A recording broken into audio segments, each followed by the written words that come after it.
Welcome to Tripura Info News Update. আগরতলার যোগেন্দ্রনগরে CPIM party অফিসে হামলার অভিযোগ উঠেছে। অভিযোগ, হামলাকারীরা পার্টি অফিসে ঢুকে ব্যাপক ভাঙচুর চালায়। ভাঙচুর করা হয়েছে চেয়ার, টেবিল সহ বিভিন্ন আসবাবপত্র।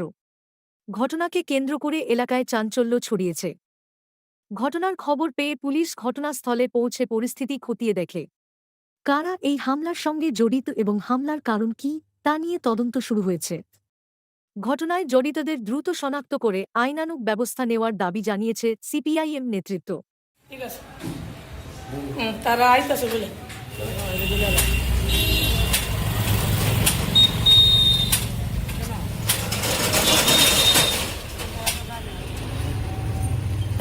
এটা আমরা যেটা জানলাম সন্ধ্যার সময় তাদের একটা বিজেপির একটা মিছিল বনকুমারী থেকে বিদ্যাসাগর একটা মিছিল তারা সংগঠিত করছে।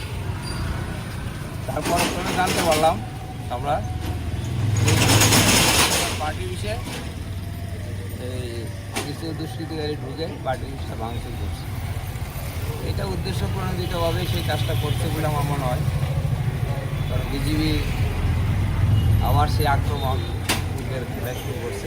বিরুদ্ধে আমাদের পার্টি হব, হ্যাঁ, এই বিরুদ্ধে আমাদের প্রতিনিয়ত আমরা পূর্বেও যেখানে যেখানে ঘটনা সংঘটিত হয়েছে প্রতিবাদে সামিল হয়েছে। আমরা গণতান্ত্রিক উপায়ে এর প্রতিবাদ আমরা সংগঠিত করি।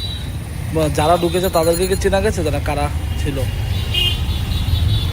মিছিল থেকে করেছে। এখন যারা মন্ডল কমিটির নেতারা হবে, এরা নিশ্চয়ই এরা চিহ্নিত, যারা উপস্থিত ছিল তারা বলতে পারবে। পুলিশ ঘটনা খবর পেয়ে এসে গেছে। পুলিশ বড় ফোনে আজ খবর পেয়ে আসলো, আসার পর তারা এসে তারা কি কি ভাঙচুর করছে পার্টিতে? পরে আসবাবপত্র, টেবিল, চেয়ার, ওয়ালেট সহ, জলের ফিল্টার, কারেন্ট সব কিছু, টেবিল চেয়ার বিশাল একটা ক্ষতি সেখানে তারা করেছে।